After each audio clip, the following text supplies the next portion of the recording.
Nós somos de uma área específica dentro da PwC, Tax Incentives Group, e é um tipo de serviço que globalmente se faz há um bom tempo. Então, se fala de inovação há um bom tempo, e governos tratam o seu mercado e buscam ajudar a sua indústria já pelo menos nos 25 anos, que é um tipo de legislação que vem seguindo isso. É uma legislação que o nosso atual governo ele vê até com bons olhos, porque não é uma legislação que traz um incentivo no final da cadeia, ou seja, eu vou reduzir custo, vou reduzir imposto e vou premiar uma certa área ou algumas áreas. Ele não, ele é um incentivo que vai no começo da cadeia. O empresário está despendendo e está gastando mais dinheiro e muitas vezes com um risco muito maior. Ele é um dos únicos incentivos que é aceito na OMC.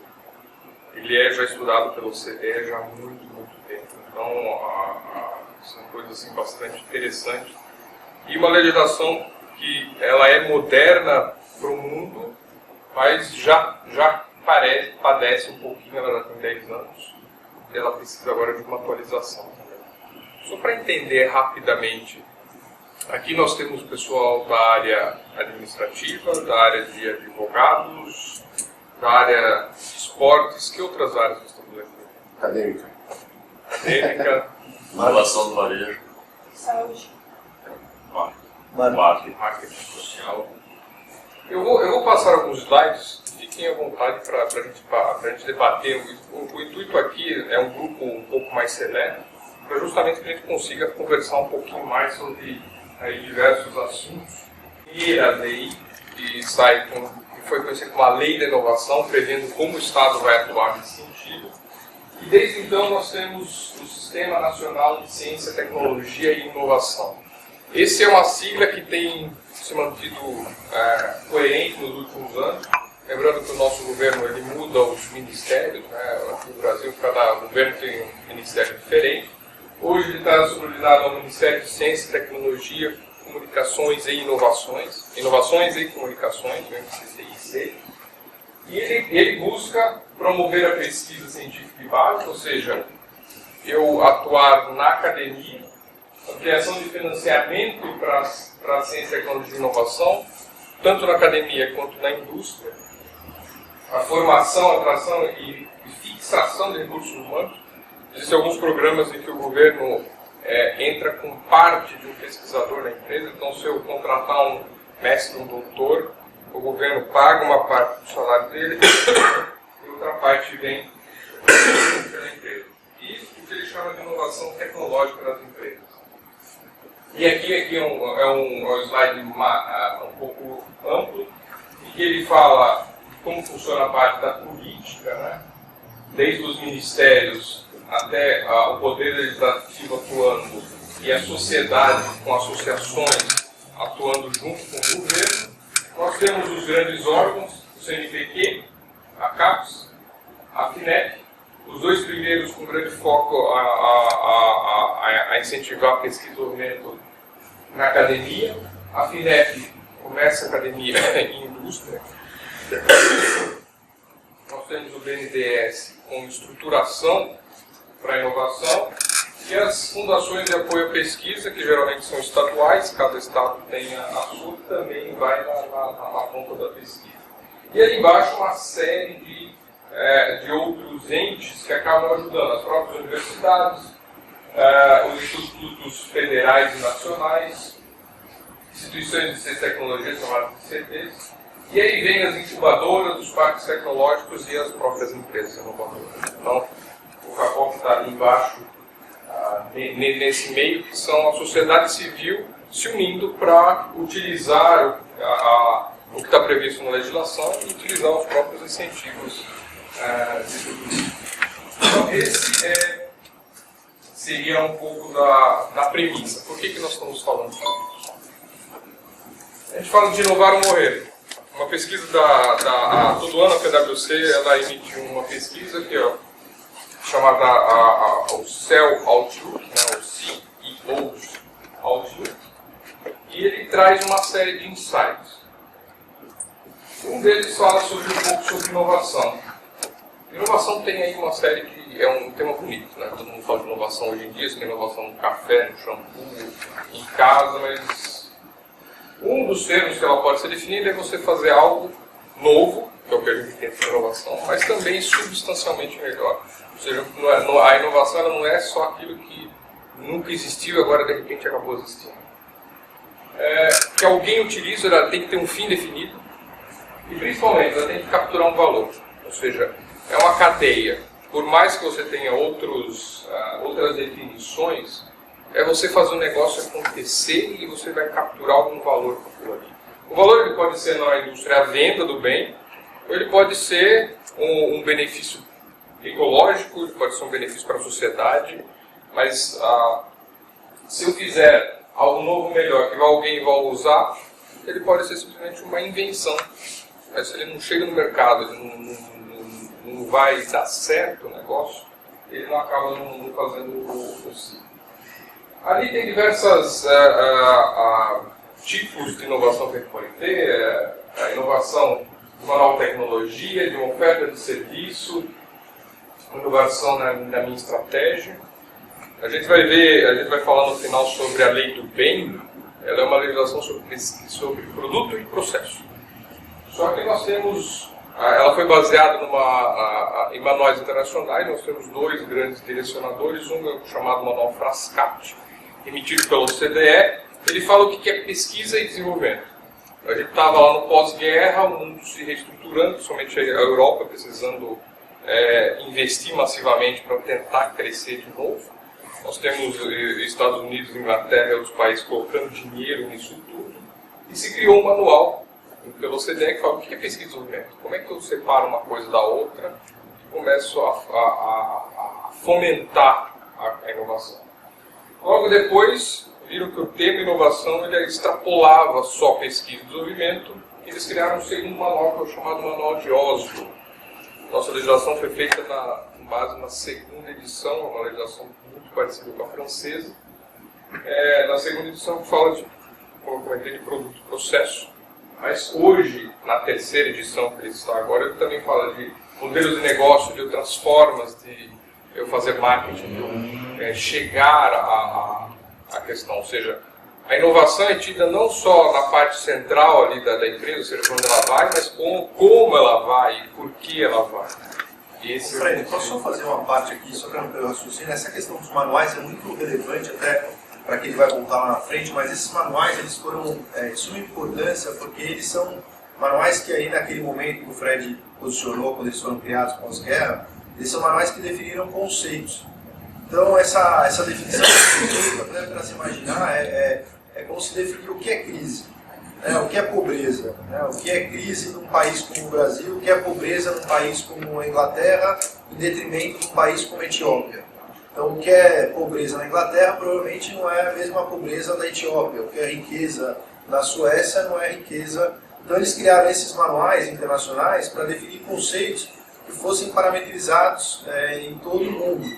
E dentro desses manuais é que conceituou o que é pesquisa, desenvolvimento e inovação.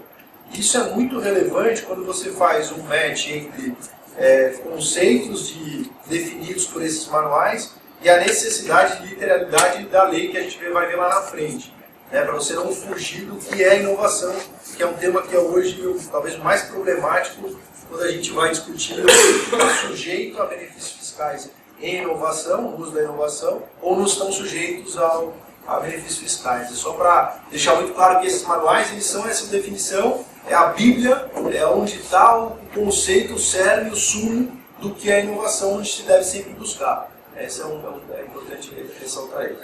E acaba sendo um direcionador, né? É um direcionador. Que tudo é muito aberto, que as coisas estão muito... Mas não, você estuda isso já há quase 40 anos. Onde a gente tem acesso a isso? Na internet. A FINEP, ela traduziu o Manual de Oslo para português. Ele vai estar, a versão oficial em português é da própria FINEP. E o Manual Frascati nós temos... uma versão até traduzida por uma consultoria que está aqui no Brasil, mas se você colocar na internet, você já vai ver direto esse manual. Ele é um manual governamental. O que significa? A primeira parte dos dois manuais ele é conceituação, que é o que não é. e depois a segunda parte assim, se fala como se faz pesquisa sobre isso daí, como que o governo faz pesquisa. O Manuel Frascati, pelo fato de ele estar um pouquinho mais antigo, ele está um pouco desatualizado. Eles passaram a atualização mais forte para o Oslo, que acabou englobando toda a questão. Então, a terceira edição, lá na internet você vai achar edições diferentes, tem que ser a terceira do Oslo ou a terceira do Frascati. Como eu comentava, assim, nessa pesquisa dos CEOs, 97% dos CEOs falam que inovação é a chave para o seu negócio. 61% que acham que algumas empresas entrantes vão romper com o modelo atual. E 10% das empresas acham suas empresas líderes em inovação. O que acontece nos últimos anos é que o conhecimento e o avanço da técnica, associado hoje ao poder computacional, não mais sendo um problema no caminho, mas um meio para que aconteça, todo mundo sabe que é um mundo que está crescendo muito rápido. E há uma angústia por parte do empresariado. O que é inovação? Porque o mercado e as coisas estão acontecendo mais rápido do que a curva de aprendizado médio das pessoas. E isso tem feito com que as empresas sintam uma certa... por onde eu vou? Associado a tudo isso, nós tivemos as crises, né? A gente vinha num galopar, né? Toda a primeira década, agora dos anos 2000, até que chegou no final que deu a grande queda, se retomou, e hoje nós estamos num momento em que nós temos um mundo voltando, agora com toda essa crise, estamos na China e para lá, as coisas estão meio arrefecidas, mas existe um potencial para que qualquer momento, qualquer abertura de sol, as coisas vão para frente. Depois vem uma chuva, volta, mas o bom disso tudo é que nós brasileiros somos um povo extremamente resiliente, né? A gente estava comentando aqui sobre esse espaço. O espaço é utilizado para um curso de MBI, de inovação. Um dos palestrantes que vieram aqui, eu estava escutando alguém falar, é sobre o Instituto Dinamarquês de Inovação. Esse instituto ele foi um dos primeiros que previram que o preço do petróleo ia cair no final da década passada. Eles estavam trabalhando muito perto da Shell, e a Shell, eles acertaram isso. A Shell foi uma das poucas empresas de petróleo que foram na linha deles e reestruturaram o negócio. A Shell então colocou muito dinheiro nesse instituto. É um instituto dedicado à futurologia, é uma coisa interessante. E eles vieram para o Brasil para estudar o brasileiro. Por quê? O mundo, uma das regras que eles estão estudando para o futuro é que o mundo vai ser cada vez mais instável. E a gente está vendo isso acontecer. Nessa instabilidade existe altos e baixos. A Europa e os Estados Unidos não sabem viver com baixo, só sabem viver no alto. E o brasileiro não, ele toda hora ele cai, levanta, vai para um lado, vai para o outro. Associado a isso nós temos São Paulo, que é uma megalópole, que também é tendência que no mundo inteiro vão ter outras megalópolis. Como o brasileiro está lidando com isso? Sem dinheiro, sem infraestrutura, sem estrutura até política, né? Nós temos aí um problema de amadurecimento político que está vindo aos poucos, né? Então são diversos agentes ao mesmo tempo. Mas nós sabemos cair e levantar várias vezes. Isso nos torna, isso que é o que fala que o brasileiro é o seu jeitinho. O jeitinho é a sobrevivência, né? E isso acaba fazendo uma certa diferença. E quando a gente fala de inovação, de mudar, nós somos talvez diferentes. A gente tem um outro gráfico que a gente vê muito nas empresas, que a maior parte das empresas, quando eu olho o meu negócio ele tem que ter o que a gente chama de a vaca leiteira, aquilo que dá dinheiro para a gente hoje, e a gente tem que estar pensando um pouco no futuro. Se a gente colocar aqui, nesse gráfico, que eu tenho um lado tecnologia, embaixo do que já existe para o que vai existir, das novas. Se eu tenho um modelo de negócio do mais conservador para o mais moderno. Hoje a gente vê que a maior parte das empresas colocam muito esforço no que eu já faço. Cerca de 80%. a inovação chamada disruptiva em tecnologia ou em modelo de negócio vem em segundo lugar. E o que é disrupção? Disrupção é mudar o que é. Disruptiva foi o iPhone. Ele pegou o que já existia, ele colocou muita coisa junto e colocou no momento certo. Em que eu tinha tecnologia, eu tinha as pessoas querendo aquilo. Então eles criaram algo que realmente rompeu com o que já vinha do passado. Eu tenho a parte de baixo ali seria incremental, ou seja, aquilo que eu vou melhorando aos poucos no que eu já tenho. E eu tenho a radical, que daí sim é uma mudança de gênero. Isso o iPhone não é uma mudança radical. Por quê? Eu já existia a tela touch, já existia o software que funcionava como aplicativo. Ele só juntou tudo num ambiente e num dispositivo que criou algo completamente novo. Então ele é disruptivo do modelo de negócio. A radical não, é aquilo que realmente vai fazer o mercado mudar. É eu inventar um aplicativo que eu conecto pessoa a pessoa para andar de carro. Eu crio o Uber, eu crio o Airbnb. Então eu mudo o meu modelo de negócio ou a minha tecnologia. E o que a gente entende como sendo ideal é que a gente continue investindo realmente no que nos traz hoje, mas que a gente coloque força nesses dois outros pontos, que é eu tenho que inovar no jeito que eu faço. O jeito que eu faço é tanto como o mercado me vê, quanto eu com os meus funcionários, porque isso também é um amadurecimento também do brasileiro.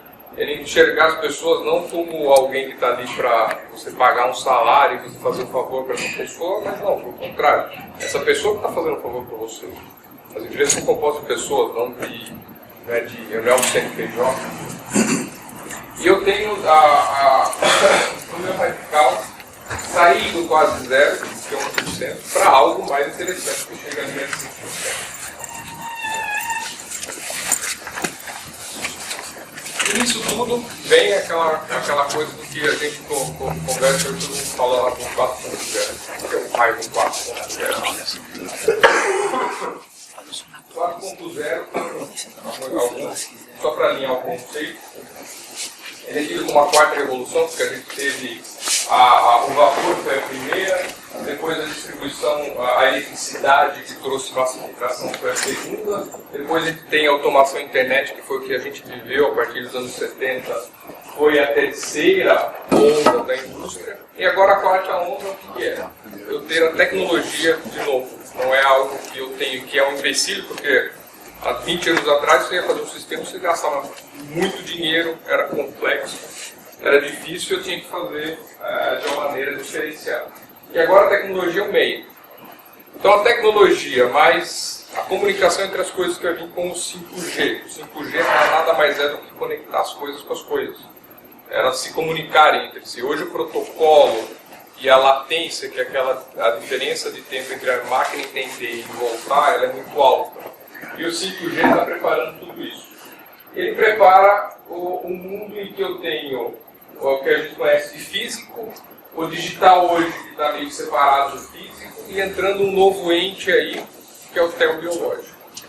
Uma das grandes fronteiras que nós avançamos muito pouco nesses últimos anos, quando a humanidade avançou em todos os lados, teve um lado dela que foi a própria saúde humana e a personificação, que acabou que ainda usa alguns métodos arcaicos.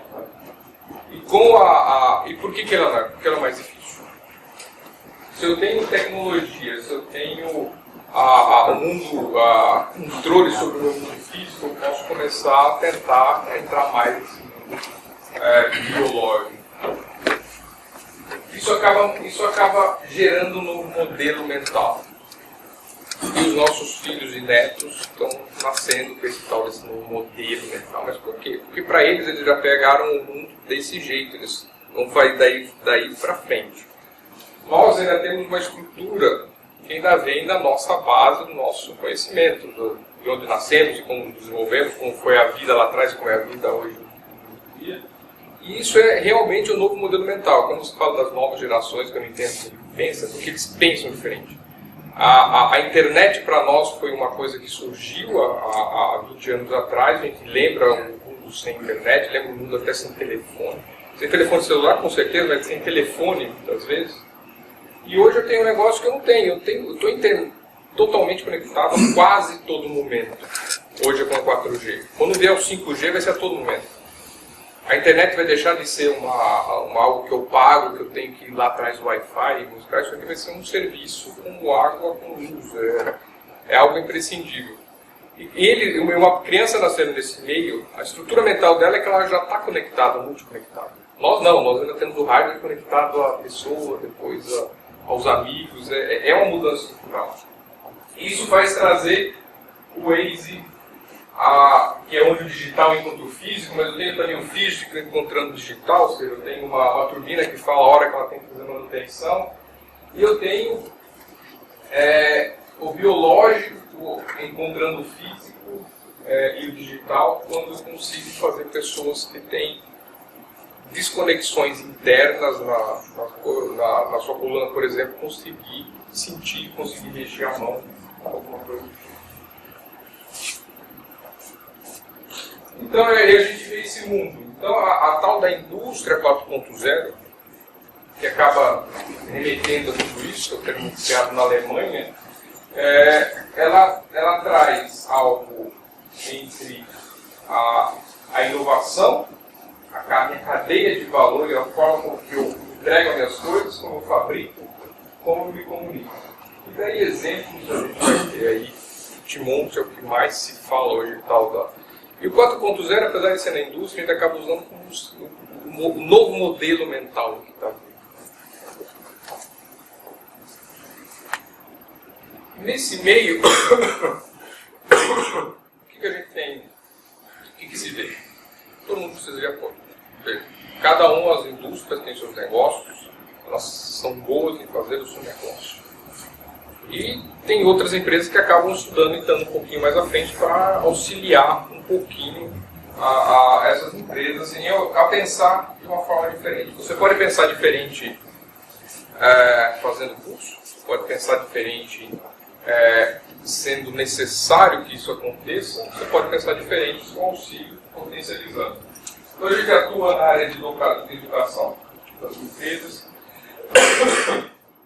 Estamos aí, a Price é uma empresa global nesse sentido. E a gente tem algumas coisas para auxiliar esse processo. A primeira delas é o que é chamada da lei do bem, que a gente comentou lá na frente. O Eduardo comentou no início também sobre como é importante, além da legislação, eu me apoiar em outras coisas mais sólidas, como os manuais. Mas ela é um tipo de legislação, como eu comentei, que ajuda o empresário no começo da cadeia, ou seja, quando ela está fazendo. Essa legislação ela não é para o que deu certo, ela não é para a captura do meu valor em si, mas sim o esforço que eu tenho. Ou seja, se eu fizer alguma coisa que não der certo, ainda assim eu posso usar essa legislação. Eu tenho um pré-requisito que eu tenho que ser, infelizmente isso faz parte do que a gente fala aqui, apesar de ela ser moderna no mundo, ela está um pouco desatualizada. Ela hoje só é dado para empresas no regime de lucro real e que tem um lucro no período. Isso restringiu nos últimos anos a atuação.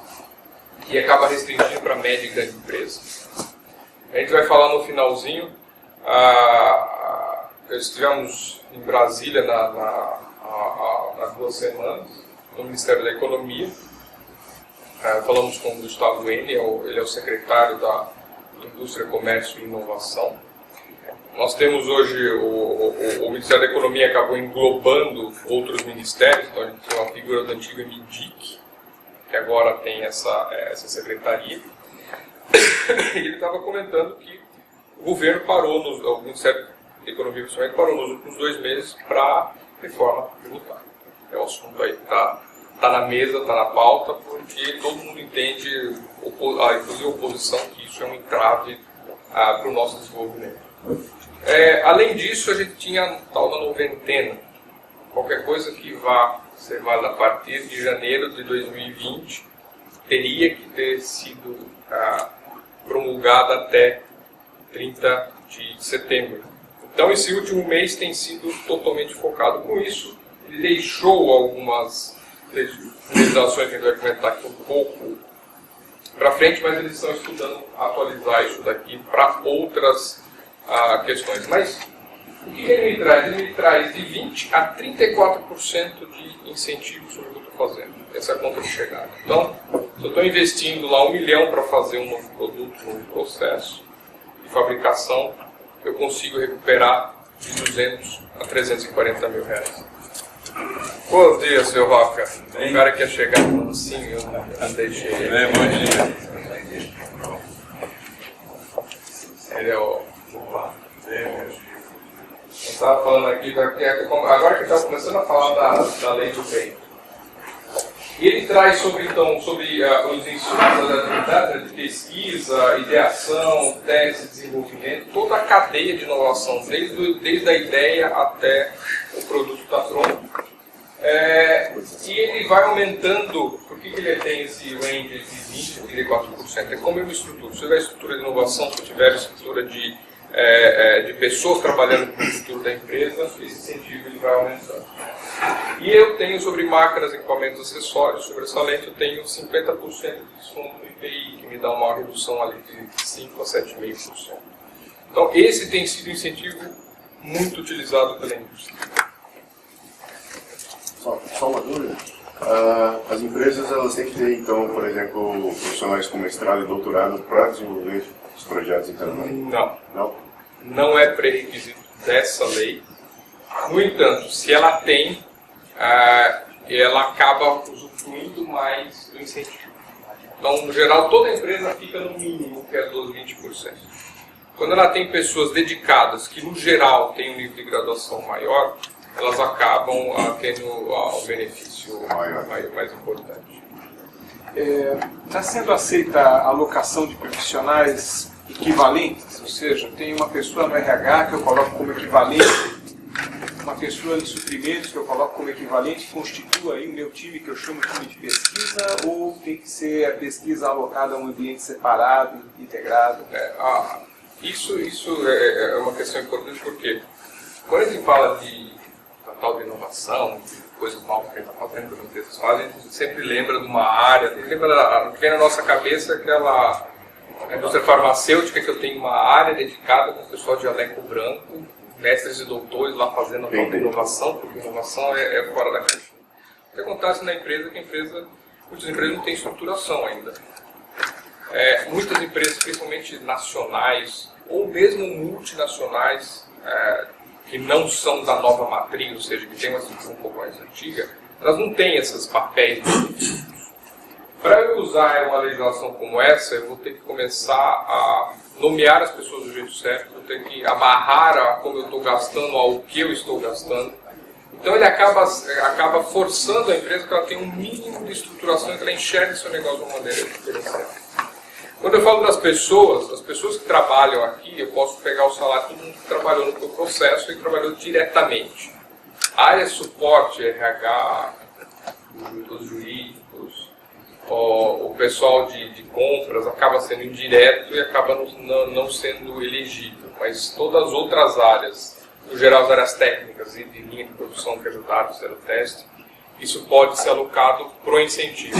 O que acontece é que se eu tiver um grupo, e esse grupo se dedicar com dedicação exclusiva para pesquisa e desenvolvimento, esse grupo aumentar de um ano para o outro, daí vem as contratações, no geral acaba sendo do nível escolar maior, esse grupo acaba sendo o foco para eu ter um incentivo maior. Então, a interação entre empresas, quando eu tenho empresas que participam do meu processo, se ela for universidade, Instituto de Ciência e Tecnologia, micro, pequena empresa ou inventor independente, que vai ser um CNPJ contratado, eles podem participar do meu projeto. Se for uma empresa já de médio ou grande porte, é o caso de a gente avaliar quem que é o agente, porque daí o governo ele quer dar o incentivo para quem está fazendo realmente inovação e não para o outro lado. Deixa eu só fazer uma complementação na sua pergunta, porque na verdade até ele fez a pergunta, essas áreas de suporte não. É que algumas dependem um pouco do objeto também, tanto do projeto que vai ser incentivado, quanto da empresa.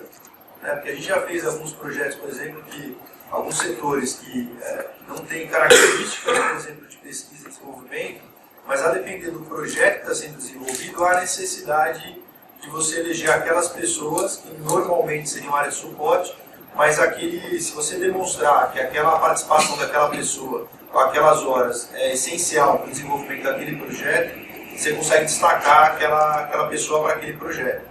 Então ela está muito mais ligada à essencialidade e à necessidade do desenvolvimento do projeto do que a qualidade e a graduação daquela pessoa. Então, assim, até para dar um exemplo grotesco, mas é factível. A gente teve um trabalho que a gente fez em conjunto numa mineradora, numa empresa de mineração, em que eles tinham lá um minério-duto. E aí eles contrataram, por exemplo, um cardiologista.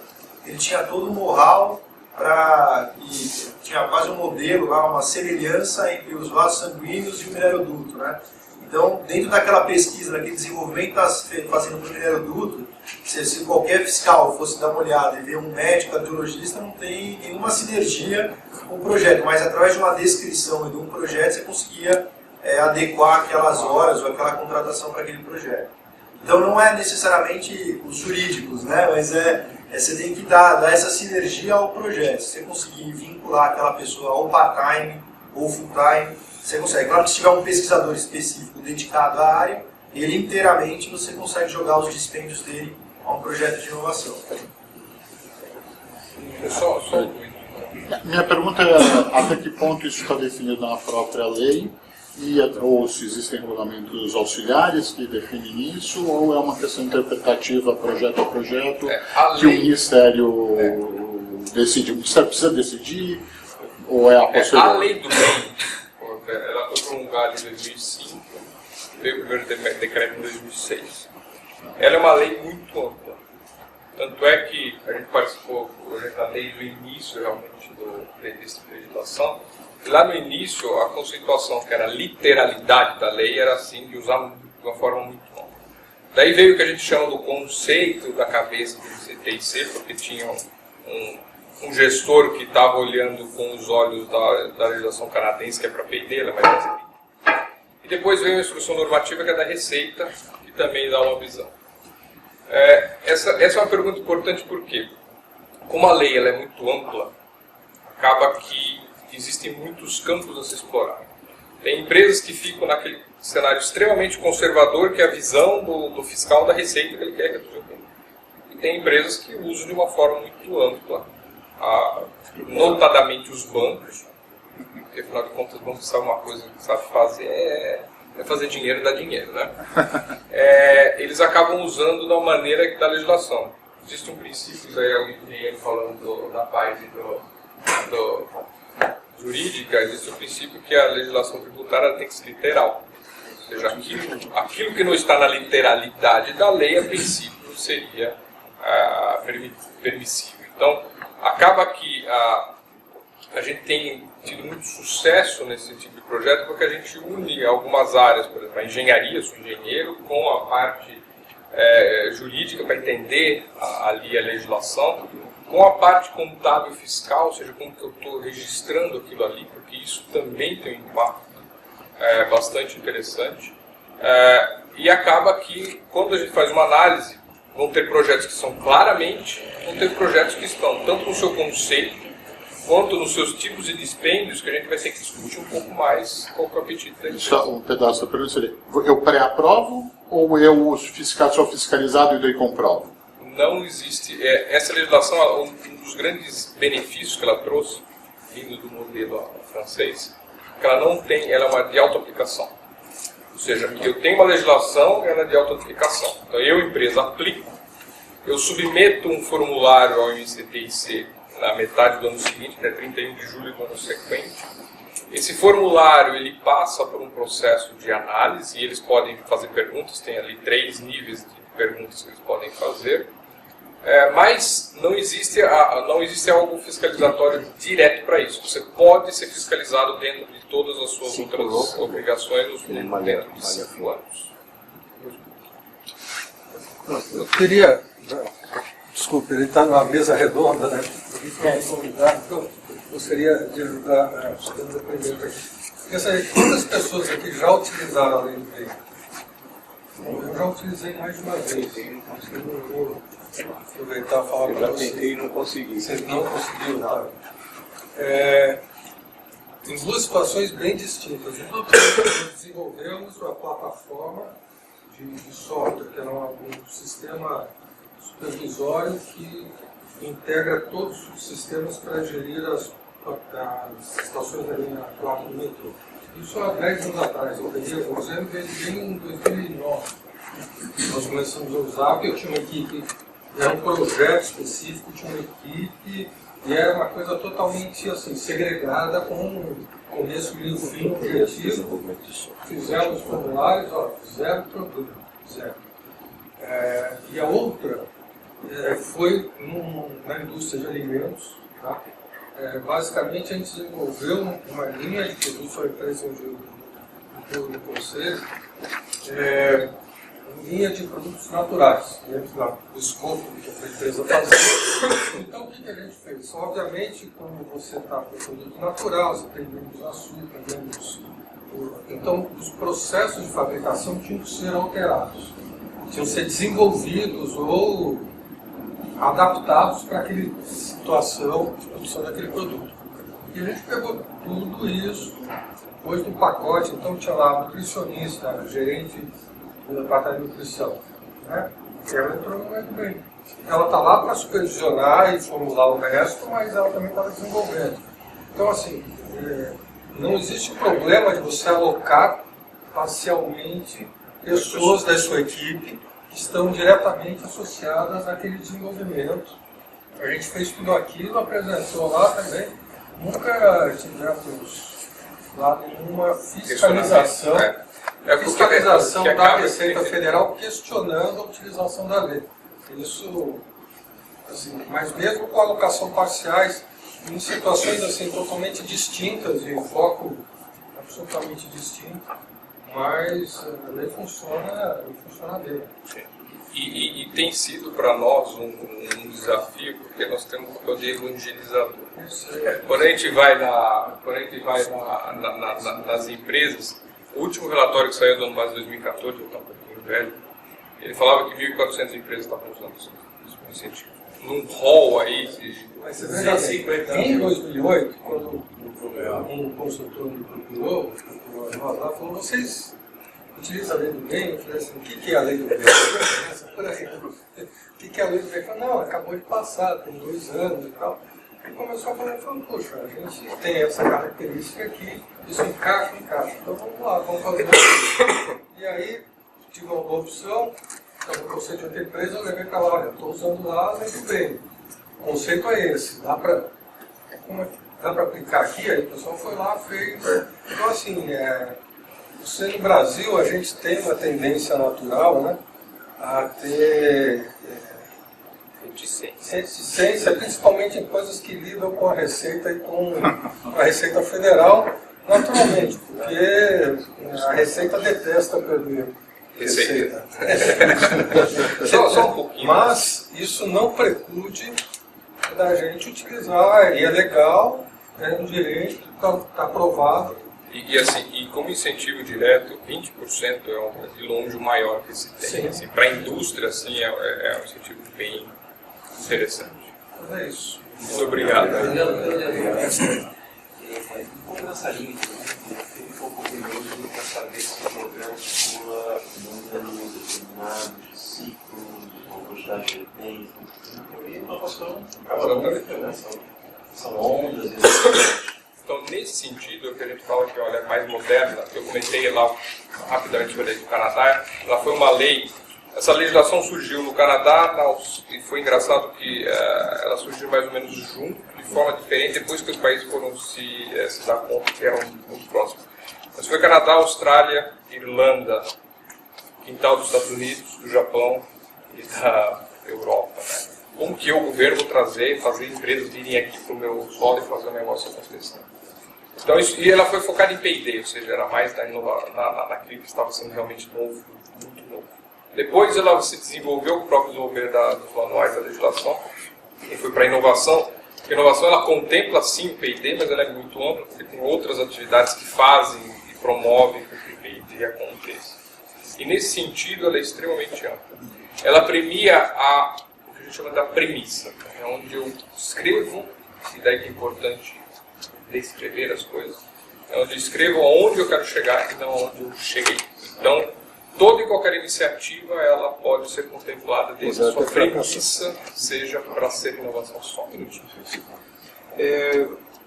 Voltando no tema da atratividade, principalmente em relação ao imposto de renda, a lei do bem ela tinha uma certa competição com o programa de alimentação do trabalhador, e as empresas optavam pelo PAT do que a lei do bem. Ainda existe essa competição ou foi solucionada essa questão? No início da legislação, eu fiquei curioso para falar assim, não, nós usamos lá em 2009 o projeto de tecnologia. Existia um dos gestores, que ele foi chamado, chamava-se Dana. Ele era um dos principais secretários dentro do então Ministério de Tecnologia. E ele tinha feito uma legislação, tinha ido para o Congresso. Essa legislação ficou lá dormindo. Era uma atualização do tal do PDTI, PDTA, uma legislação já mais antiga. E quando ele se aposentou, só que ele foi chamado, tem uma nova lei, você tem que vir aqui fazer. Daí ele foi lá feliz para pegar a lei dele, e quando ele chegou lá não era a lei dele. Era uma lei, baseada na francesa. É chamada de lei do bem, porque ela está no pacotão de benfeitorias do governo Lula, lá em 2005. Tinha acabado de passar um problema como a gente teve no governo anterior, nos dois governos anteriores, que estava muito ruim, uma série de pacotes de maldades por causa da economia, e de repente veio um pacote de bondades. Então, teve uma série de incentivos dentro do que foi chamado a Lei do Bem. A gente fala aqui só do capítulo 3. É o único capítulo que ainda está ativo da lei, todos os outros já caducaram. Ela era do bem porque ela falava muito dos bens das empresas, o bem contabilmente falando, né, um ativo, mas também porque ela trouxe o pacote de bondades. E daí ele chegou lá, não era a legislação dele, e ele começou a ver como fazer, começou a ler como a legislação dele. Então ele ficou muito restrito. Nos primeiros anos ele não aceitava serviço, não aceitava banco, não aceitava tecnologia que poderia usar esse tipo de legislação, mas ele tem sido um desenvolvimento. Hoje existem comitês técnicos que fazem essa análise que a gente recebe depois do CPIC, e aí ele acaba sendo muito mais coerente. Então, houve sim e tem havido modificação na forma de entendimento, no geral, ampliando. Por outro lado, a Receita ela não tem batido muito nessa tecla, a não ser, é claro, se o que ele diz que ainda é válido, fazendo o papel dela, falando da Receita. Então, há um desenvolvimento nisso. Então, hoje pode ser que existam outras formas de se analisar, de se verificar. Você comentou lá que não deu certo alguma coisa, pode ser interessante revisitar.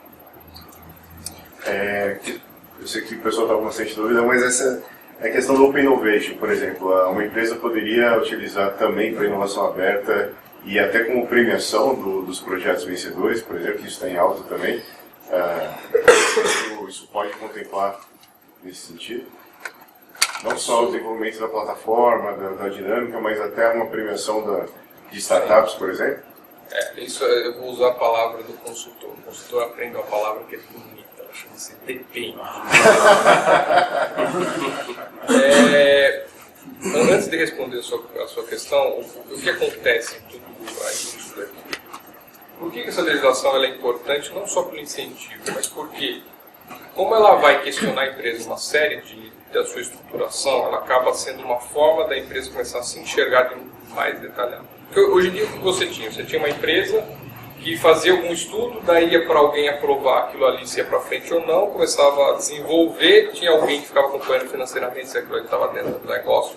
Era financeiro e tempo. Está dentro do tempo, está dentro do budget, é isso que está acontecendo. Daí era lançado o produto e morria o resto. Isso funcionou durante o tempo? Funcionou. Funciona hoje? Não. Não porque eu não tenho mais barreiras, as empresas, os competidores são diferentes, eu tenho que ter uma velocidade muito maior. Eu tenho que controlar tudo isso daqui, eu tenho que matar ideias que não vão dar certo no começo, eu tenho que potencializar outro tipo de ideia. Então ele acaba sendo, eu tenho que escrever o que estou fazendo, gestão do conhecimento, porque isso eu vou ter que mostrar no formulário que eu vou mandar para o CTI. Eu tenho que saber onde eu estou gastando e como eu estou gastando e on time, real time, não só ver lá na frente o que eu gastei. Eu tenho que fazer parcerias e na parceria eu tenho que deixar claro tem que ter propriedade intelectual, quem está fazendo o quê. Eu tenho que usar Open Innovation, talvez, para ampliar minha parte de ideias, eu tenho que focar num time de ideias, eu tenho que pensar em propriedade intelectual, e aqui tem incentivo, tudo que é propriedade intelectual entra dentro desse processo, ele chega nos 34% quando o projeto for objeto de patente de propriedade intelectual, ou seja, é tudo que é chamado da tal de gestão de inovação, que ainda é algo que está sendo estudado, né? Se a gente pensar, no começo do século passado, se começou a estudar a melhor forma de produzir, lá, Fordismo, Taylorismo, Valerismo, como que eu produzo melhor? Daí no final do século a gente já sabia um monte de técnica boa sobre isso. Depois, logo na sequência, veio como que eu gestiono, como eu administro tudo isso. Toda a teoria da administração veio logo na sequência, no segundo quarto do século passado, como que eu faço tudo isso acontecer. E o que une o que eu produzo e o que eu gestiono, o que é o meu produto, né, ele acabou sendo estudado, como a gente comentou, a partir dos últimos 20 anos, talvez, com as ideias de P&D, o que é P&D, e agora mais recentemente com o que é inovação. Tudo isso para responder a sua pergunta. Open Innovation, tudo isso aqui depende de como a empresa vai estruturar o processo. Se ela colocar aquilo ali como processo, que vai gerar um produto, e eu tiver a análise da captura do valor lá na frente, ainda que seja premissa, pode ser que eu consiga colocar e entra todo o processo. Se eu tratar isso de uma outra forma, contabilizar isso como um evento e fazer isso aí estar dentro do budget da área de RH, dependendo de como eu estruturo isso, pode ser que não seja eleito. Eu quero fazer só uma parte aqui, só importante, que é algumas perguntas que foram colocadas, só para fazer um papel aqui do advogado, aqui, até para colocar alguns pontos aí, até um pouco de terrorismo aí nessa questão da legislação dos cuidados que a gente deve tomar. Eu não sei se vocês tiveram cuidado de ler o conceito que a legislação traz. E se a gente analisar esse conceito de forma literal, eu acho que eu não conheço algum investimento que não tenha esse objetivo. Nenhum. Que a concepção de novo processo, de novo produto ou processo de fabricação, bem como a agregação de novas funcionalidades ou características do produto ou processo, que implica melhorias incrementais e efetivas de grande qualidade ou produtividade, testando maior competitividade de mercado. Ora, se tiver um gestor em qualquer empresa que fizer um investimento que não busque isso, não é um gestor. Quer dizer, qualquer investimento que se faça em qualquer empresa, no mínimo você está tentando. O objetivo final é você melhorar a produtividade, um novo produto, um novo processo.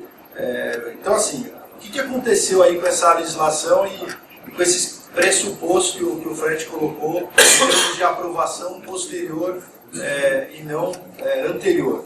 O Brasil, assim, o número de benefícios fiscais, ele sempre teve, desde a época Sudene, sempre os benefícios fiscais eles sempre foram precedidos de uma aprovação governamental.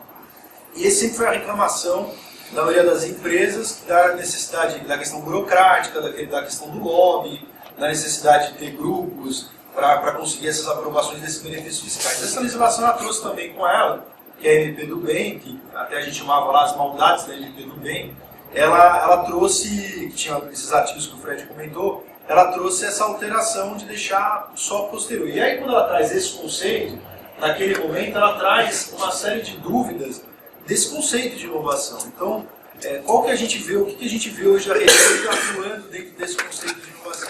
Que embora a legislação ela traga um conceito muito aberto e dá a prerrogativa das empresas fazerem, desenvolverem esse projeto e utilizar esse benefício, ao mesmo tempo ela quer que a aplicação dos incentivos seja dentro de um conceito literal, ou dentro de um conceito de inovação que é dentro de uma interpretação da empresa.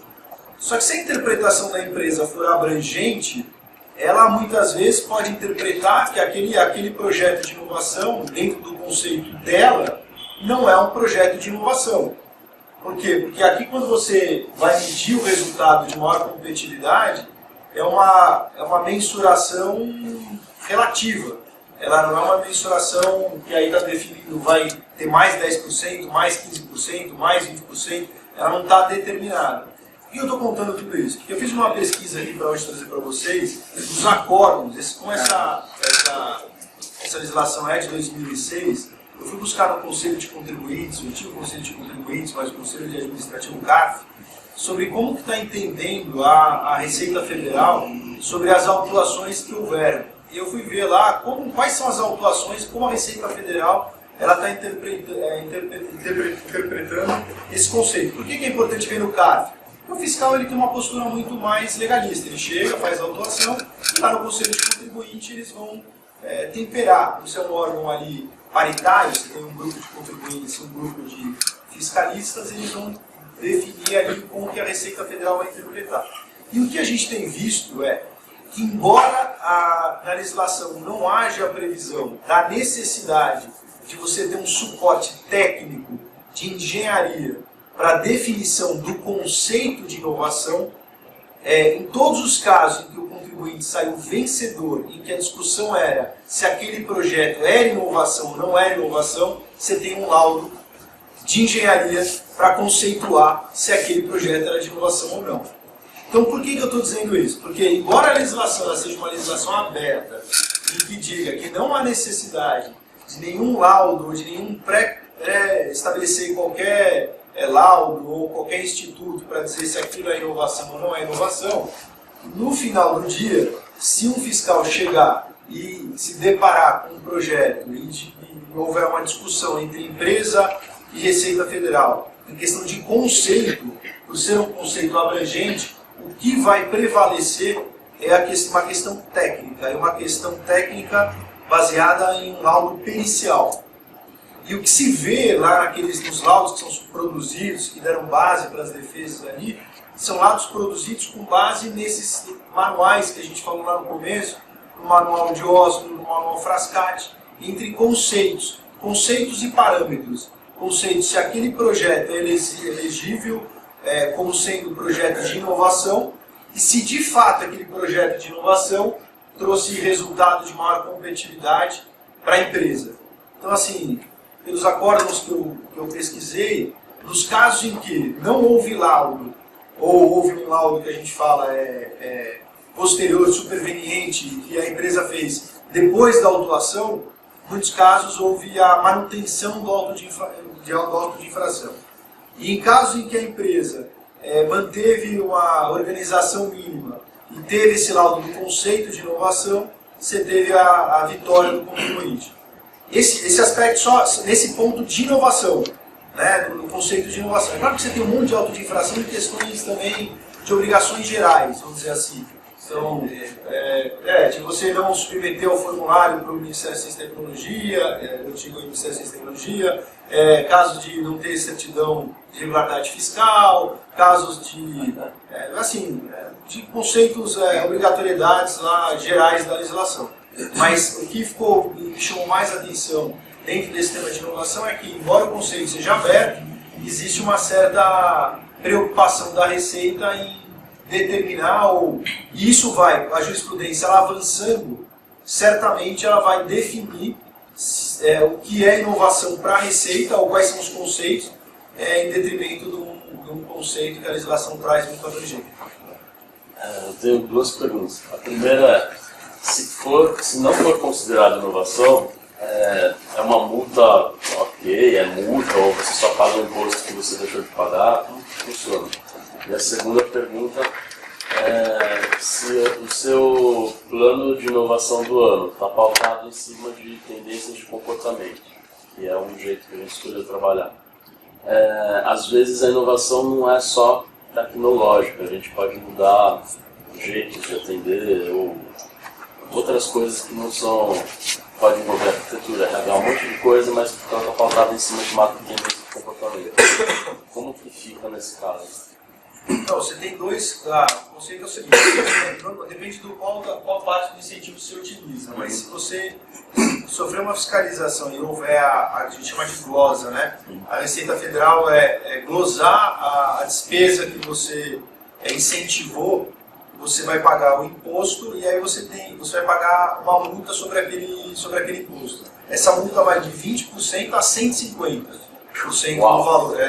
Isso vai depender muito se o fiscal ele entender que aquilo foi um erro, simplesmente, ou se ali houve algum aspecto de simulação. Vou dar um exemplo, aqui eu não encontrei um acórdão desse, todos os casos foram de multa não majorada, mas vamos imaginar que eu lá no escritório de advocacia, se fosse um Núcleo Real e o Colasso lá, a gente decide comprar uma máquina copiadora, que no lugar de copiar 1000 páginas por minuto, passa a copiar 2000 páginas por minuto. Eu vou lá para o Fred e falo, Fred, isso é inovação? Ele fala, não. Ele fala, então, mas aumentou minha produtividade. Eu copiava 1000, agora eu copio 2000.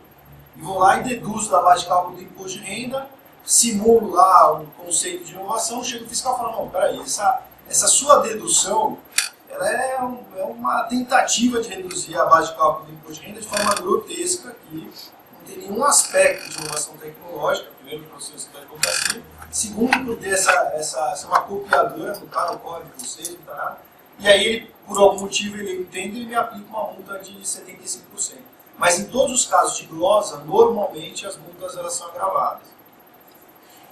Uma questão bastante importante, para complementar, isso que o Eduardo falou, evidentemente que fazer o laudo é bastante importante, não só porque ele falou, mas porque nós temos uma equipe de 25 engenheiros que faz isso. Mas, como dizer, em tábua rasa, o que é inovação, o que não é inovação, para vocês terem uma ideia, até complementando a sua pergunta. Primeiro, gestão interna. Você está fazendo alguma coisa de gestão interna? Sim, ok. Esforço empresarial. Você está gastando para isso? Segundo. Terceiro, risco. Existe risco? Será alguma coisa comprável? Não, existe risco. Pode dar certo ou não dar certo. Tanto é que, mesmo que o processo, qualquer projeto que você tenha dispêndios e ele não teve resultados, você também tem um benefício. Não sei se o Fred chegou nesse pedaço, né? Então, que é importante. Então, tem risco. E o quarto, que é o mais interessante, que é o Schumpeter mesmo, é aquilo que tem impacto de mercado. Isso que eu estou fazendo internamente, eu estou gastando uma grana e vai melhorar o meu resultado, vai me dar mais lucro, porque na verdade é aquela questão de ser virtuoso. O governo está me dando 20% do que eu estou gastando, eu estou gastando com isso, naturalmente eu estou vendendo muito mais, e vendendo muito mais, eu estou pagando mais impostos. E esse que é o ser virtuoso, na verdade. Então, quando você responde, estou fazendo desenvolvimento interno, estou gastando para isso, tem o risco, isso pode dar certo ou não, e tem impacto para o meu negócio, no mercado, isso é uma inovação. Inovação para além do bem e para qualquer outra coisa. Evidentemente, quando para além do bem, é importante que seja o seu desenvolvimento interno. Né? A inovação, independente disso, mas se você... A inovação não é o desenvolvimento propriamente dito, não é o conhecimento, não é invenção. A inovação é aquilo que você traz de novo para a empresa e que tem impacto no mercado, ou seja, vai promover lucro, vai promover. Então ele é muito mais um evento econômico, que eu digo que é muito mais Schumpeter do que Steve Jobs. Né? E só respondendo a segunda parte, a gente, quando a gente fala de tecnologia, a gente sempre lembra do computador. Tecnologia é aplicação de técnicas. Técnicas mudar processo, por exemplo. Então, ainda que você esteja usando, por exemplo, sei lá, você tem na parte de alimentação, de saúde, você vai muitas vezes avaliar o comportamento das pessoas, né? Fazer uma análise. Você está também usando técnicas para isso. Quando eu falo que ela tem que ser tecnológica, ela tem que ser em relação à técnica e não a modelo de negócio, por exemplo, a estratégia de marketing ou de logística, que são outras formas que você também pode inovar, mas que não são sobre aquele produto, serviço ou processo. Tenho uma dúvida, como é que as startups conseguem se beneficiar da lei do bem? Porque quando a gente vê, elas passam períodos muito longos fazendo grandes investimentos em inovação e o valor da startup acaba sendo mais uma expectativa de geração futura, mais do que ela tem hoje, né? Então, como é que você faz esse... No caso da lei, eu vou falar um pouquinho mais à frente de vocês entenderam, mas no caso da lei do bem, ela acaba só sendo indireta, ou seja, se uma startup participa de um projeto de uma empresa que está usando a lei do bem, ela consegue fazer parceria de uma maneira bastante tranquila e consegue reduzir do que ela está pagando para você 20%. Isso é quando tem. Se ela tiver resultado. Se a empresa Se a empresa lá na frente, se a empresa o problema é que a projeto, startup dele, você está participando aqui do projeto. A startup dificilmente terá. Eu vou falar daqui a pouco sobre startups. Startups não tem essa legislação. Em real, deve vir aqui para Prever a premissa que custa muito. Sim.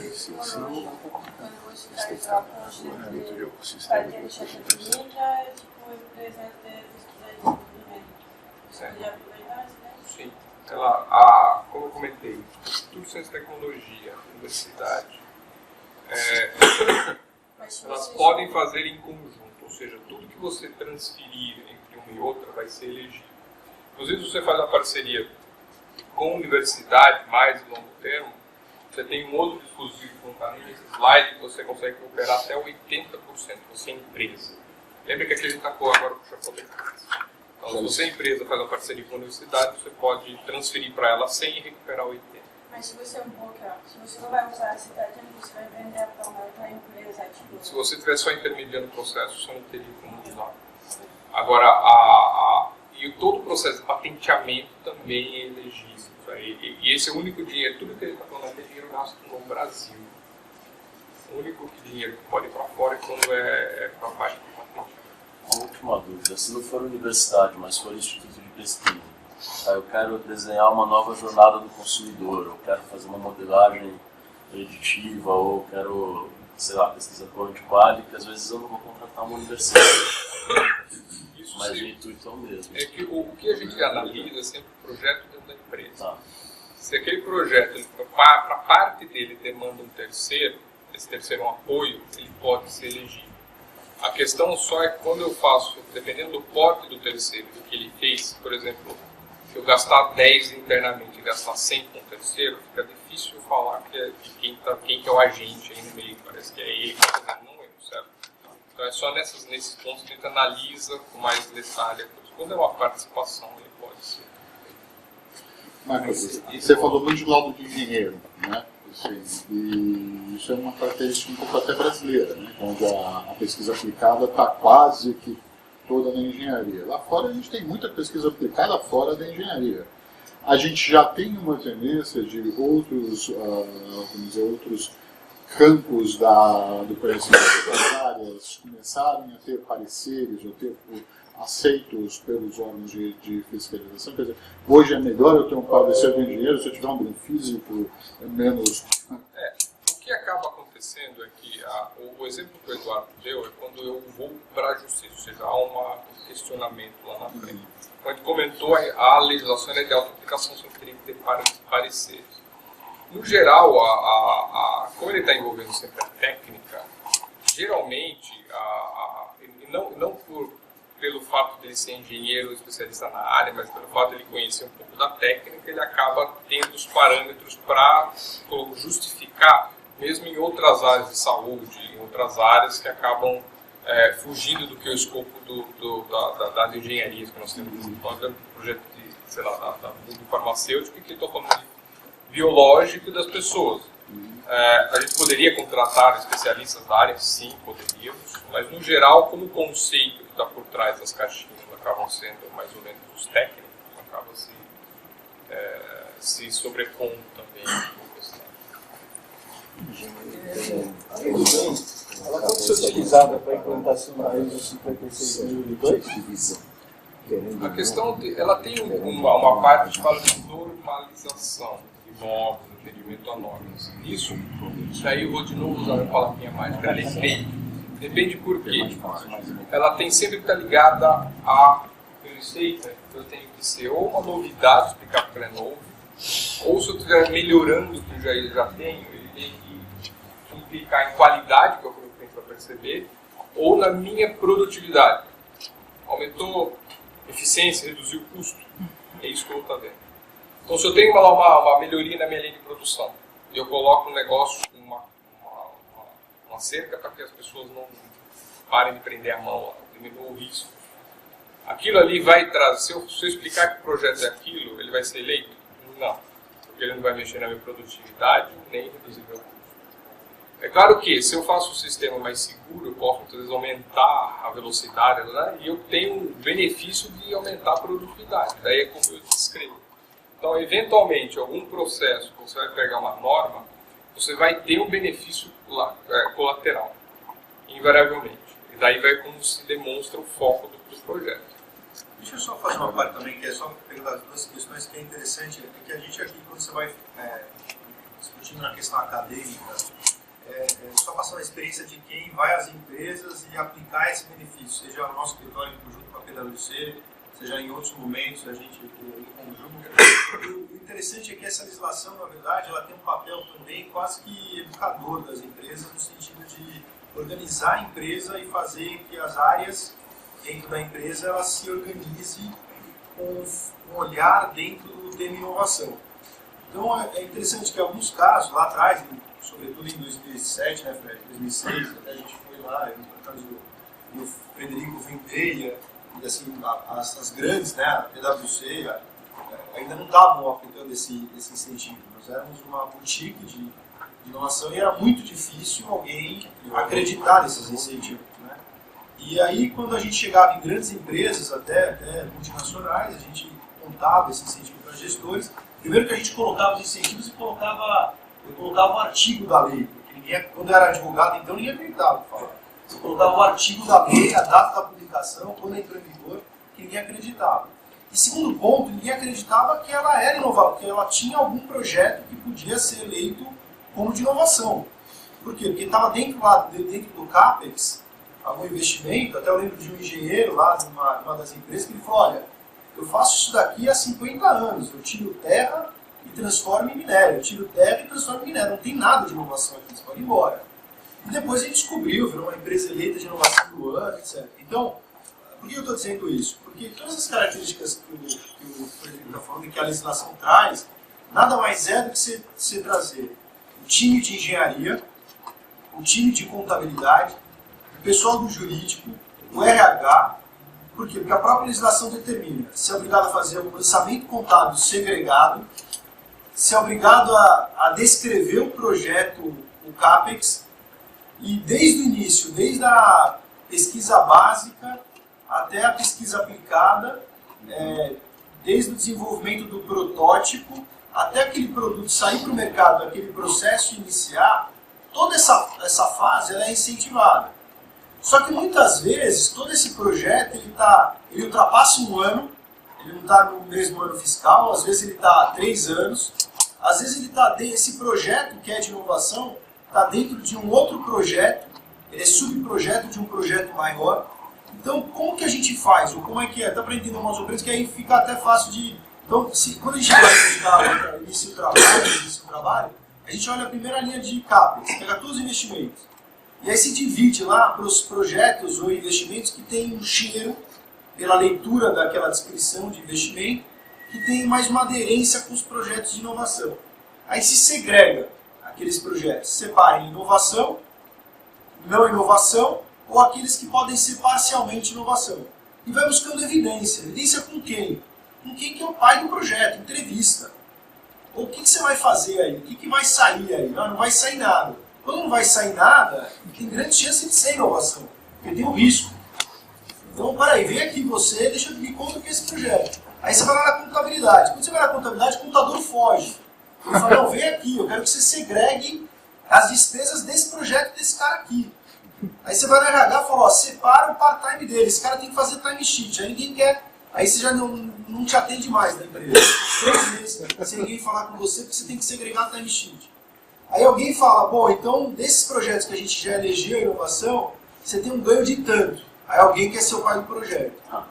Bom, então um ganho de tanto, aí algum gestor que é esperto lá fala, olha, poxa, então a gente vai ratear isso no bônus anual, aí todo mundo volta para o projeto, workshop, inovação, janela de oportunidade, open innovation, todo mundo vai lá. E aí o projeto ganha visibilidade. Time sheet é obrigatório, Doni? Oi? Time sheet é obrigatório ou pode ser alocação parcial? Não pode ser percentual? Até pode, mas tem que ter um papel escrito.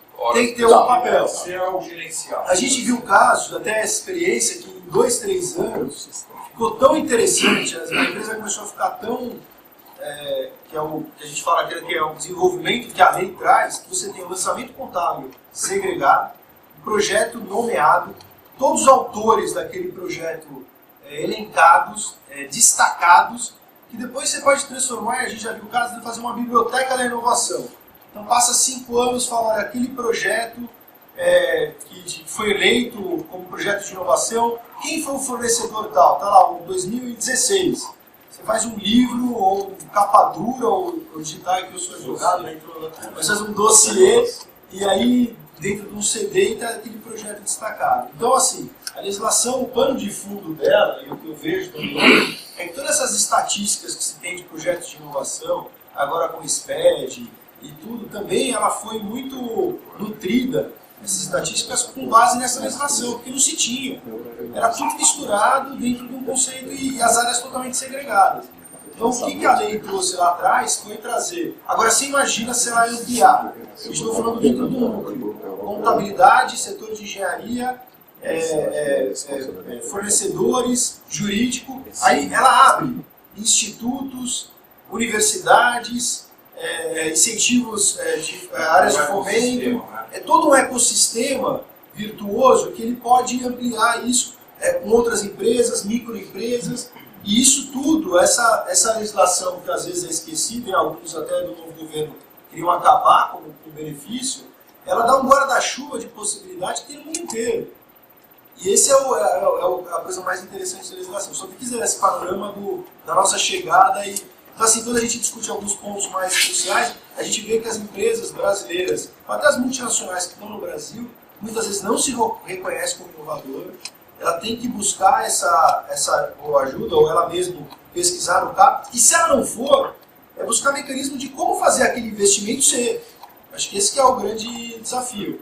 Como que eu posso incrementar aquele investimento através de CTs, de universidades, de institutos, para falar, poxa, o que eu posso colocar aqui para me transformar um projeto não incentivado num projeto incentivado. A Praxis é a empresa que faz a avaliação do valor econômico das empresas mais inovadoras, certo? Também, claro, vocês usam esses critérios para avaliar? Todo o plano de fundo é o mesmo. Tá. A lei do bem, ela é uma das formas. No caso desse estudo específico, ele pega outros parâmetros da empresa, mas a gente está até um passo antes, porque está falando de uma pesquisa que é avaliar como a empresa está estruturada, que acaba atuando na estruturação. Porque, como ele comentou, a gente já teve caso que a nossa área que fornecia os dados que iam para a bolsa a ser publicados no balanço da multinacional lá fora. Ou foi utilizado isso daqui para que conseguisse realmente pleitear empréstimo, pleitear outras questões, porque isso é uma maneira de comprovar o que acontece. O Vasco tem uma pergunta ali para você. Antes da pergunta do Vasco, eu queria tomar a oportunidade aqui para reforçar o propósito do nosso Instituto CAPOC. O Instituto CAPOC de Inovação Corporativa, ele é uma entidade sem fins lucrativos. Um dos papéis dele é fazer o que nós estamos fazendo aqui. Mas vocês percebem que a intenção dele é ser exatamente um hub onde se conecta conhecimentos que venham permitir às empresas fazer isso de uma maneira segura, com orientação de pessoas bastante experientes. E ele, o Instituto CAPOC, está firmando convênios com diversas universidades, com centros de pesquisa, pode ser inclusive um ICT de empresas que não tenham porte, ou não tenham desejo, como fez uma Natura, por exemplo, de ter o seu próprio ICT. Estou feito o merchandising do Instituto CAPOC em nome do Ludovino, né? Eu estou representando. Vou dar a palavra ao Vasco para fazer a pergunta aqui. A pergunta é simples, a resposta pode ser sim ou não. Existe a experiência de aplicar essa lei para assuntos de marketing e comercial, inovação em marketing, inovação no processo comercial, porque qualquer produto eventualmente você tem que vender. O que acontece, de novo, pela idade da legislação, ela foi, como eu comentei, ela foi concebida no modelo 2, edição 2 do manual de Oslo, que lançou do processo. Ele entendia que a inovação acabava partir do momento que eu tinha desenvolvido o produto e que eu comecei a seriar. A partir de então, técnicas de distribuição logística ou de propaganda e marketing, que é fazer o negócio acontecer, isso estaria fora do escopo do desenvolvimento, seria a atividade lá na frente. O que acontece é que uma área de marketing, ela trabalha muitas vezes na concepção do produto. Enquanto isso, essa área vai ser elegível. Então, se a gente olha lá na legislação, marketing e logística não entra. Calma. Se o marketing for parte do meu produto, do meu serviço, ele pode entrar. Se for uma empresa que a logística é parte da entrega do meu negócio, por exemplo, eu tenho indústria de varejo. A indústria de varejo, ela hoje é duas coisas. Ela é um portal na internet e ela é um warehouse. Então, fazer logística ali dentro faz parte do meu negócio. Então, não é análise é ou não é. É uma análise de como ela está a estruturação e como que ela entra dentro do conceito do negócio. Então, na verdade, está centrada em produto. Isso, sempre no produto, não em processos ou no processo de entrega desse produto ou serviço. Entendi. O que ele só entende é que se passar dessa barreira, ele seria uma outra coisa. Coisa que está contemplada com a Manual 3. A Manual 3 ela fala que uma empresa não sobrevive se ela não inovar em marketing, não inovar em distribuição e tudo mais. E a gente vai ver no próximo slide, a gente só tem mais 3 slides. Estou preocupado com você. Mas esse é o grande foco, porque muitas das empresas usam essa lei, porque essa lei traz dinheiro. Esse dinheiro é 20% do que eu estou desenvolvendo. Imagine multinacionais em que isso aqui é na ordem de dezenas de milhões de reais, e só esse incentivo. Se eu aplicar, e não existe a necessidade de reaplicação, mas se a empresa e as empresas que mais usam reaplicam esse dinheiro, eu potencializo todo o meu fluxo no processo. Eu entendi que o seu cliente são grandes empresas com projetos internos que você adequa à lei. Vocês fazem o inverso? Levam um projeto inovador para dentro da empresa? Eu respondo isso nos próximos slides. Mas esse daqui, como a gente comentou, a gente entende que é a lei principal. A gente, no entanto, tem um que chama Rota 2030, que é para a indústria automobilística, ou seja, montadoras e toda a cadeia de autopeças. Ela é uma lei que foi lançada a partir agora de 2019, começou no final de 2018. Ela potencializa a lei do bem, então se lá eu tenho 20%, usando essa lei eu vou para 30%, 40% de retorno financeiro. Isso daí é ou para a indústria automobilística ou para a cadeia, né, de autopeças. Eu tenho as outras obrigações.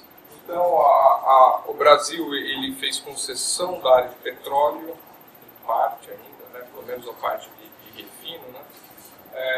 E concessão da área elétrica, por exemplo. E a lei ela exige uma contrapartida, ou seja, para as empresas concessionárias elas têm que investir em pesquisa e desenvolvimento. E para isso elas precisam buscar projetos. E esse tem sido um grande dilema. Elas têm que controlar o que elas estão fazendo, e do outro lado têm que buscar projetos que sejam do rol delas. E elas têm uma dificuldade muito grande. Elas acabam muitas vezes favorecendo ou fazendo o depósito compulsório em universidade para projeto que fica pesquisando a pulga d'água, que não dá em nada, mas ela não tem efetividade. Eu participei de um encontro da indústria elétrica há alguns anos, em que a questão era qual que é a efetividade desse gasto que eu tenho compulsório. E daí o que a gente vê é que existe do outro lado uma deficiência das empresas chegarem. E daí é uma das formas de aproximar o que pequenas startups, pequenas empresas estão das grandes empresas, porque elas têm dinheiro, elas têm que investir, só que os projetos não chegam, né? A estruturação de instituições de ciência e tecnologia, o CAPOC aqui é um exemplo disso, e o que a questão fala é gestão da inovação. A gestão da inovação ela vai ser, a empresa vai entender que ela precisa disso quando ela usa uma legislação como essa, que ela vai ver a bagunça que muitas vezes ela é. E essa daí não é só para a indústria pequena e familiar aqui no Brasil. A gente está falando das montadoras que usaram isso daí. que elas têm uma deficiência de controlar as coisas, porque são as duas coisas. Ou a gente tem um ambiente muito restrito por falta de dinheiro, ou a gente tem outro cenário que a gente tem muito dinheiro. Indústria automobilística, Japão. Daí as coisas internas são muito mal gestionadas. Como tem muito dinheiro, ela não precisa de eficiência. Então acaba sendo muito interessante. Outra forma são as linhas de financiamento. Então aqui é um gráfico só para vocês saberem. Aqui embaixo é quanto eu preciso de dinheiro. E aqui é o meu nível de empresa. Então eu tenho desde a startup que eu estou começando a minha empresa aqui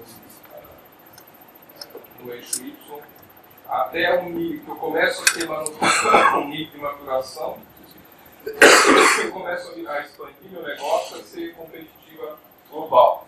É claro que isso vai. Além disso, tem um terceiro parâmetro, que é a pequena e média empresa e a grande empresa lá na frente. E aqui eu tenho uma série de índices. Então, o governo brasileiro ele tem como grande vetor a lei do bem, mas ele tem uma série de outras fontes de financiamento. As fontes de financiamento elas são geradas, hoje muito ligadas àquele slide que eu comentei, que é a FINEP, Financiadora de Estudos e Projetos. Eu tenho também as FAPs, as Fundações de Apoio à Pesquisa, o CAPES e o BNDES, eu tenho o CAPES e o CNPq, eu tenho o BNDES com projetos estruturantes. Essa é a matriz de investimento e dinheiro para diversos tipos de empresa. Isso no governo atual, ele está passando por uma remodelagem. O governo atual ele quer tirar o Estado da economia. E essa é uma campanha que nós estamos fazendo. Nós fomos visitar o Ministério porque nós queremos mostrar estudos de como funcionam em outros países esses incentivos. Por quê? Nós queremos demonstrar para eles que isso não é dinheiro do Estado interferindo na economia. É o Estado potencializando a economia. Então, e a gente viu lá notadamente um viés que é o extremado, né? Não, sair totalmente porque o Estado da economia acaba com ela. Não. Todo mundo concorda que ele eventualmente tem que estar em demasia, mas ele tem que realmente, alguns setores e algumas áreas, e a área principalmente inicial. Nós estamos falando de novo, voltando ao que nós somos no Brasil, nós somos um país que está crescendo e que tem muito potencial, principalmente em tecnologia, tecnologia de TI. Indústria 4.0 tem tudo para ser um grande player.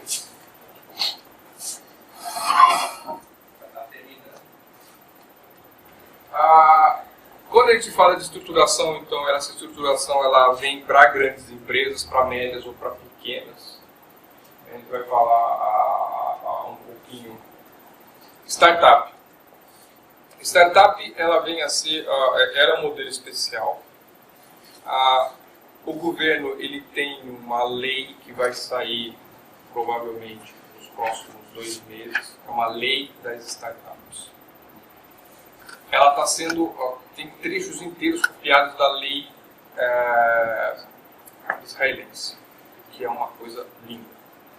A lei, hoje em dia, todo mundo reconhece, todo Israel pula nos PIBs de inovação no mundo inteiro, principalmente por causa do Pareto, né? Se você comparar muito dinheiro para pouca gente, ele acaba sendo realmente muito estressante. Todo jovem vai para o exército, ele se obrigatoriamente 100% que o exército é altamente tecnológico. É um aprendizado, né? O cara sai para uma economia onde o risco não é um problema. Exatamente. E fora que tem muito dinheiro, se você for pegar qualquer empresa de tecnologia tem uma sede lá também. E com base nessa legislação eles estão trazendo aqui para o Brasil. Ela vai ser uma lei que vai favorecer toda a migração de dinheiro do mercado para as empresas. Ou seja, ela vai permitir que as empresas, em vez de pagar imposto, e alterando, por exemplo, a lei do bem, faz canalizar dinheiro para startup. Ela tem um conceito do que se chama de patent box, em que projetos que forem objeto de patente ou que estiver envolvido com propriedade intelectual, elas vão ter um ganho a mais. E esse foi assim o principal assunto que eles mostraram para a gente naquele dia, que está em fase de discussão final dentro do Ministério, já está indo para deputados que são a favor no Congresso para ser votado aí nos próximos meses. Então, mercado de startups, está vindo aí uma legislação bonita. Se vocês procurarem na internet, já existe, é que agora foi fechado o período, mas no site do Congresso a gente consegue acessar existe um fluxo de andamento de projetos e legislações. Se vocês colocarem lá MP da startup, medida provisória de startup, que vai ser promulgada inicialmente pelo Executivo, para depois ir para a discussão no Congresso, ele já tem ali, vocês vão conseguir ver um pouquinho sobre o que uma estava em consulta pública? Ela já terminou a parte de consulta pública, mas ainda é possível avaliar isso daí. Isso daí vai ser bonito. Por quê? Porque, independente do nível da empresa, a gente entende que tudo isso faz parte da questão, mesmo em nível de startup. Então, eu saber o que eu vendo, que eu vou vender, startup muitas vezes fica restrita àquilo que originou, né, que é a sua vaca leiteira, e acaba perdendo a mão de que ela precisa de outras coisas para se manter. A parte de financiamento, que a gente comentou, eu vou buscar dinheiro mais barato. A parte de organização, eu tenho que ter estrutura, eu tenho que ter os chapéus diferentes. De novo, desde a pequena até a grande. Eu tenho que saber lidar com essa minha equipe, decidir os recursos, eu tenho que estar envolto no ecossistema, e daí o Capoc é um grande exemplo disso, ou seja, eu preciso de atores me aproximando, porque eu, enquanto grande empresa, ou eu crio uma ICT, ou eu faço parceria com uma ICT, ou eu busco projetos diretamente no mercado. Existem várias formas de fazer o fluxo de inovação, do Open Innovation, entrar dentro do negócio. Você tem que ter uma certa governança. A gente comentou aqui, tudo isso que a gente comentou aqui sobre lei de senha, nada mais é do que governança, ou seja, eu controlo tudo isso e garanto que aquilo ali pode ser auditado lá na frente, que ele está coerente, que ele está dentro do que a legislação pede. A questão dos processos. Invariavelmente, os leis do bem eu tenho que mudar o processo. Invariavelmente, numa empresa nascente, eu tenho que ter um mínimo de atividade em como eu vou estruturar as coisas. Cultura. A cultura de uma startup é de inovação. Ela nasceu com esse chapéu e é por isso que ela sobrevive, mas dentro de uma grande organização, como que eu mudo? Como que eu faço uma PwC, uma empresa quadrada? Se vocês repararem, todas as empresas de auditoria têm quadrado no seu símbolo, né? Por quê? Elas nasceram para ser quadradas, certo? Só que hoje está redondo. Como que eu mudo isso? Como que eu tiro a gravata das pessoas, o paletó do cara, que é uma coisa externa, para mudar no interno? Hoje até o Roca veio sem gravata. O Roca veio sem gravata. E a cultura, ela é um fator, porque, de novo, quem inova, quem faz o negócio para frente são as pessoas, não é a firma. Ou seja, se eu não cuidar das pessoas, não fizer as pessoas não tiverem tesão de trabalhar e fazer o negócio acontecer. Métricas e motivadores. Acho que não preciso falar muito sobre isso. A questão de a liderança é um fator aí primordial. Então, a gente entende que todos esses parâmetros eles são essenciais, independente do nível e do porte da empresa. O que acontece é que as questões vão ser maiores ou menores. Nós, enquanto PwC, já trabalhamos de outras maneiras, a gente trabalha muitas vezes com startup quando ela quer, às vezes não vem nos perguntar pelo prazo de auditoria. Eu preciso ser auditado. Tem a ver com o que eu estou fazendo aqui, porque eu estou vendo que está vindo investidor e eu preciso mostrar para ele que eu tenho as coisas básicas. Daí ela começa a correr atrás disso. E a gente acaba auxiliando muitas vezes os gaps que a empresa tem, porque ela acaba tendo que mostrar isso para outros. Assim como a grande empresa precisa mostrar isso para o mercado, através dos seus relatórios de sustentabilidade, hoje cada vez mais em voga isso, eu também tenho que mostrar muitas vezes para o investidor ou para o meu próprio investidor, que é a bolsa. Né? Eu tenho que manter, eu falar, eu sou uma empresa. Se a gente for pensar o valor de mercado da GM, hoje ela é muito parecido com a soma dos ativos que ela tem. Ou seja, se ela tem ativos, que são as plantas, as pessoas, no mundo, 100 bilhões, é isso que ela vale no mercado.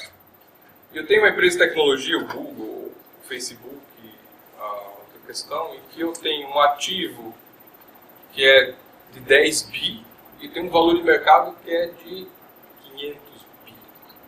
Por que existe tanta diferença? Nada mais é do que o quanto que o investidor acredita que aquilo ali vai continuar dando dinheiro amanhã. Então quem continua, quem tem isso, quem demonstra isso, vai ter um valor de mercado maior. Eu começar anotando as minhas perguntas, eu fiquei muito curioso com o teu primeiro gráfico, onde você botou 20% na inovação disruptiva na área tecnológica e 25% do investimento em inovação na disruptiva em modelo de negócio. Por que mais em modelo do que tecnologia? Achei que seria o contrário, porque a tecnologia normalmente é a que precisa mais investimento. Mas é um modelo de negócio que precisa ser mais mudado. Sim, mas em termos de alocação de grana, custa mais barato. Acho que aquele teu gráfico era a grana ou era foco? Era foco, né? Era grana. É dinheiro. O que acontece? O que a gente tem visto? Que as empresas até estão preocupadas, é óbvio que elas estão preocupadas com o seu futuro, né? Para onde eu vou, o que eu vou fazer. Só que elas acabam colocando menos foco, menos força em mudar a forma como que ela está vendendo e como ela se estrutura, como é que é o seu negócio hoje. E é nesse sentido que a gente tem aquele ditado, né? Se você quer fazer algo, uma gangorra virar, não adianta colocar força próxima ao eixo, ela tem que vir. Um comentário que você está falando, está falando muito sobre... Pessoal, aproveitando aqui, antes da fala, nós vamos encerrar rigorosamente em 7 minutos. Mas ninguém é obrigado a ir embora. Nós vamos estar aqui para continuar respondendo perguntas, tá? É só aqueles que têm compromisso de 7 minutos com nós. Sintam-se à vontade e os demais também são muito bem-vindos para continuar. Desculpe. Eu queria fazer um comentário que você estava falando sobre a parte de inovação do modelo de negócio, né? Está falando muito de indústria automobilística. Talvez a maior inovação que a Tesla trouxe não foi necessariamente o carro elétrico, mas foi vender o carro sem uma estrutura de concessionária. Eles perguntaram, por que eu preciso disso? Eu não preciso. Eu posso fazer de outro jeito. Então, assim, tem vários outros negócios que acabaram, ou estão acabando, porque surgiram outros modelos de negócio, de vender aquilo que não é um modelo tradicional. Você vê nos Estados Unidos, que há 30, 40 anos atrás, tinha aqueles pequenos malls por todas as cidades, por todos os subúrbios, onde a pessoa ia lá e tinha lá o comércio local que eles se apoiavam, e muita gente investiu naquilo com uma renda para o resto da vida. Aqueles malls, hoje mais de 40% estão fechados. Fechados, porque você tem outras formas, modelo de negócio de entregar o mesmo bem, o serviço, sem precisar daquele mall. E o negócio é um negócio que desapareceu. Está em processo de desaparecimento. Esse vem muito de um conceito. Isso, a gente tem que olhar para o nosso negócio. É muito importante olhar como a gente acessa o cliente, como que você vende, seja bens os serviços, e mudar. Porque você não vai conseguir continuar vendendo do jeito que você vendia antes. Isso é uma certeza absoluta. E a gente vê isso, infelizmente, em algumas startups. Algumas startups estão nascendo e desenvolvendo o seu belo produto, modelo antigo. Sim. E é uma coisa que tem prazo de validade. Isso tudo vem muito de um conceito que foi conhecido como a cauda longa. Ele é um gráfico, ele não está aqui, assim, é um gráfico que tem uma exponencial que não atinge. Então ela parte do infinito, se aproxima no eixo Y, né? Se aproxima do eixo X e sai pela tangente. Falar assim, mas o que acontecia? Lá atrás, a grande questão que foi a grande desenvolvimento técnico foi pela massificação, ou seja, eu tinha que fazer muita coisa, muita gente tinha que ter muita coisa, certo? Eu massifiquei, deixei todas as coisas iguais, né? A pessoa brincava lá no Ford, você pode comprar qualquer Ford, qualquer cor desde que seja preto, né?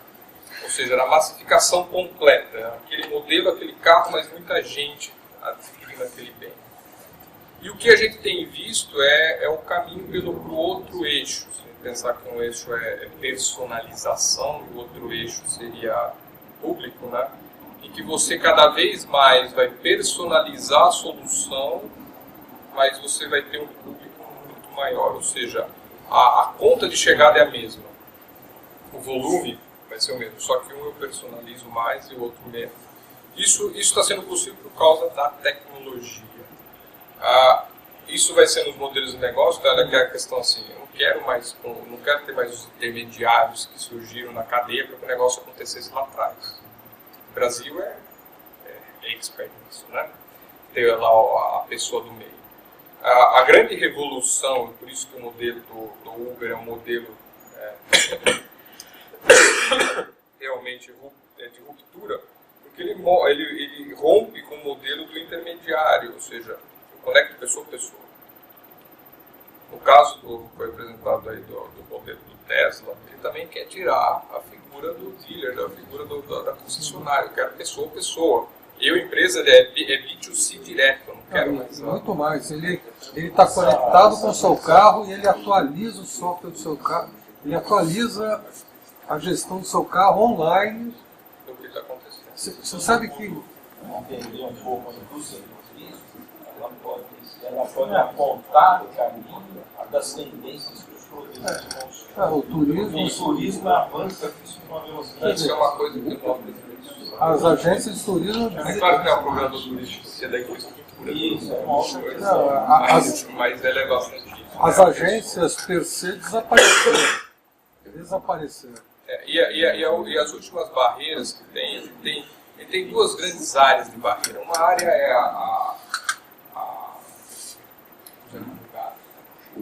como eu interpreto a lei e como que eu faço um advogado usar o computador.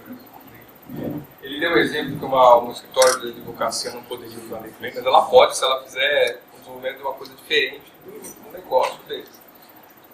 Uma outra barreira que daí é clara é a barreira da saúde. A saúde que é a personalização em si, ou seja, eu não vou fazer mais a Neosaldina que funciona para 30% da população. Na verdade tem que ter o paracetamol que funciona para outros, que fica ali no meio, eu tenho que ter o ibuprofeno, sei lá o que das quantas que tem ali no é fazer o medicamento para a pessoa. E depois vai ter o medicamento para o problema que a pessoa está tendo, ou seja, que vai atacar exatamente aquilo ali. Então, isso é revolução biológica que está chegando. Você acha que aí tem uma legislação sobre isso para incitar a inovação de medicina personalizada como as orphan drugs dos Estados Unidos? Nós estamos caminhando, de novo, por mais tropeços e não melhor condução que o nosso governo tenha, para dizer nesses termos, ele tem o staff técnico, ele formou um staff técnico bastante interessante em diversas áreas. Então a gente vê que existe muita iniciativa. E já desde o início eles buscaram muito apoio das empresas. Uma outra questão que a gente pensa sempre que os nossos políticos vieram de Marte, né? Estão em outro planeta, não fomos nós que colocamos eles lá. E dois, que Brasília fica em Marte também. Ou seja, hoje quem se aproveita muito disso é quem vai para lá. Porque a FINEP, que é a Financiadora de Projetos, o próprio MCTC, se a empresa vai lá, bate, fala que ela precisa de uma linha para desenvolver algo que vai ser importante para o país, ela prova isso, eles abrem uma linha para aquilo. É claro que quando abre para aquele setor, é para o setor, não é só para aquela empresa, o concorrente dela também vai fazer, mas falta muito a gente ir lá e suscitar isso, assim como no próprio parlamento.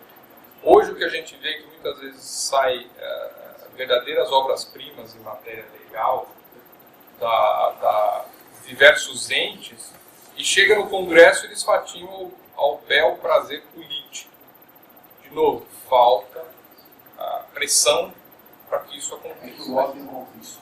Nesse aspecto, a FAPESP aqui de São Paulo ela dá baile, né? Porque ela é rápida, ela é mais simples e ela é mais efetiva. Onde está a como a FAPES é estadual, ele acaba, dependendo do estado, sendo mais elogiado.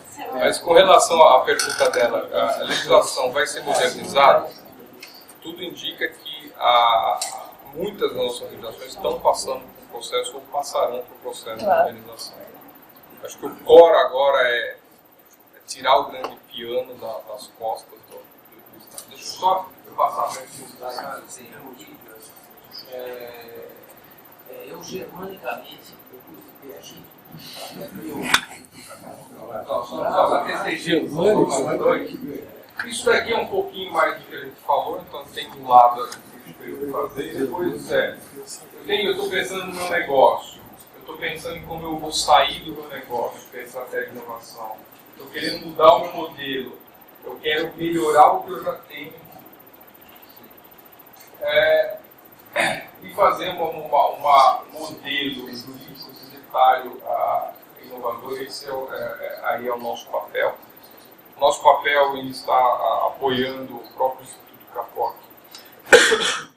E é o mesmo da gente ir lá no governo e falar para o governo, pessoal, não é só porque o meu negócio também depende disso, eu vendo isso e aquilo ali, porque mais do que a firma são as pessoas, né? Acho que a gente tem muito disso.